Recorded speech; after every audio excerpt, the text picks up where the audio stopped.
What's up, YouTube? Good morning. Hope you're doing well this morning. Uh, Not investing related. Well, it could be. Hold on, my light's going off.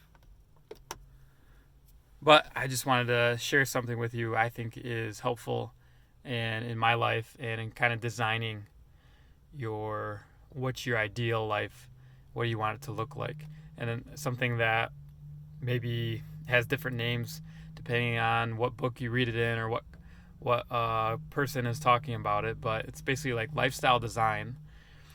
And it gets a bad rap, and it can get a bad rap because it's talked about in an idyllic fashion, like the people who are top celebrity, top performer, top producer, whoever is like top of their game, and they're just hustling. Like every day they're just going bam, bam, bam, bam, bam, knocking stuff out, hitting their goals, like becoming more wealthy, more successful, doing everything very quickly. And it's hard for us lay people, if we're not there yet or if we're not on that journey, to to compare ourselves to that and then wonder how you get to that point, right? How does one start that process?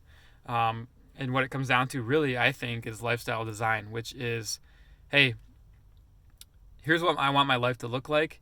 So I'm going to lay it out how I want to get there and start to build those habits that are the foundation pieces to what what that will become. And so what it starts out as is like, instead of sleeping in the morning, I'm going to get up early. And so instead of sleeping in, I'm going to get up at 5 a.m. And then you build on that, right? And then I'm going to go to the gym in the morning. And then after the gym, I'm going to read a book that is about personal success, or something that's not just like fiction or vampire romance or anything like that.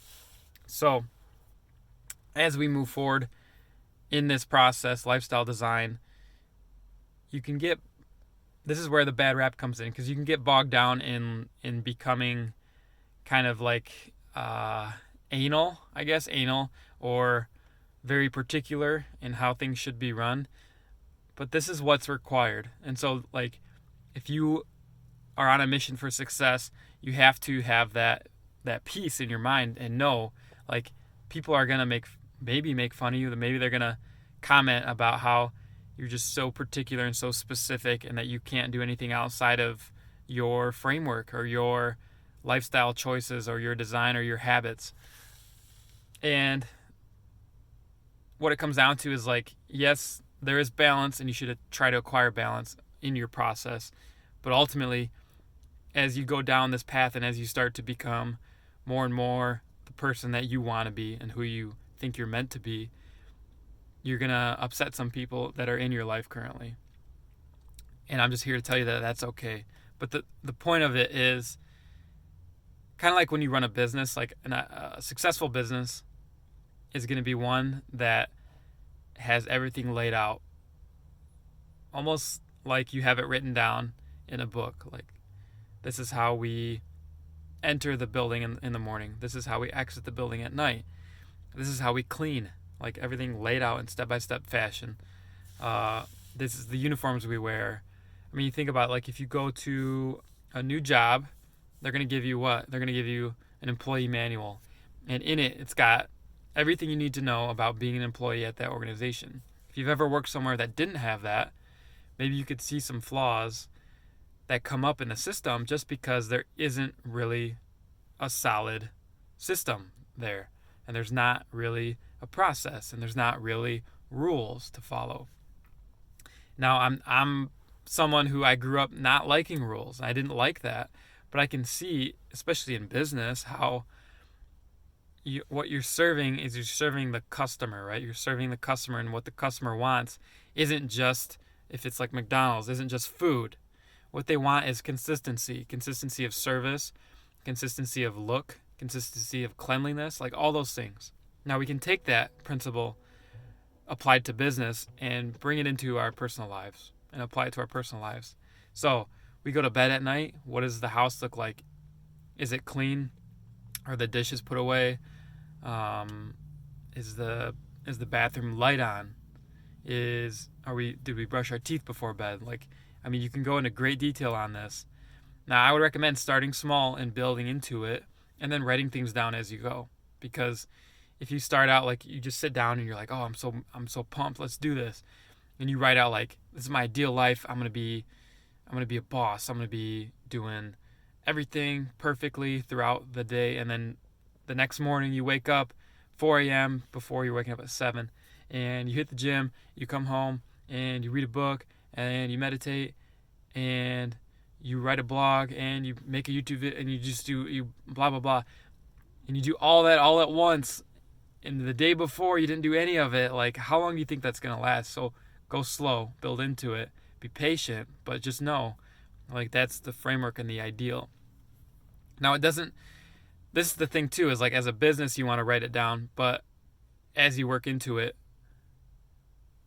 you're not going to be stuck with like, oh, I better read my list of rules for my personal life, because here's why. Because you're building it for yourself. All these things are becoming habits. So writing it down is only helpful just so that you can establish a habit and know, like, when you write something, it's refreshing in your brain. You're reading it out loud, you're writing it, and you're seeing it physically on paper. Like, you're making the visualization more real for yourself. Whereas as a business, you kind of need it written down, because you're going to share it with your banker, your investor, a new employee, a business partner, anything like that. Of course, you want to have it written out. And a business is usually more complicated than what your personal life is. And again, things change. You grow your family, your needs change. Like, you need to be home more, whatever it is. So you need to be adaptable in that sense too. But just know, lifestyle design is the way to go. I mean, that's what it comes down to. Like, if you want to become successful in anything that you do, you probably need to start with foundational habits. And a lot of successful people wake up early, and there's a reason why. Because you're setting the tone for the day, and you're choosing what it is you're going to do. Whether it's read a book, meditate, go to the gym, go to a sauna, like whatever it is, you're setting the tone for the day. And that gets you ready and gets you in the mode of, I'm going to produce, or I'm going to be out in the world instead of reactive. Like, you wake up whenever, like, you just sleep in, and then when you wake up, you pop on your phone and you check all your messages. Guess what? You're in reactive mode. You're just reacting to what's happening to you. People that are successful do not just react. They can't, because they depend on producing something, producing value somewhere. And that's not by reacting to things. I mean, okay, tangent. My brain is just, I could talk. I'm not going to do that. So that's all I got for today. Design your life the way you want, much like a business would be. And if you didn't know that, that's how businesses are run, especially franchises. If you look into it, if you go to buy a franchise, they're going to hand you an operations manual, and it's going to have step-by-step instructions for every single thing that you could possibly do. Now imagine you step into your body one day. Like, you step in your body like you haven't been in it. Someone hands you an operation manual, like, this is how this body should be run, ideally, to become the most successful. What would you do with that? Would you listen to it? Would you read through it? Would you follow that? Or would you throw it to the side and just do what felt good? Think about it.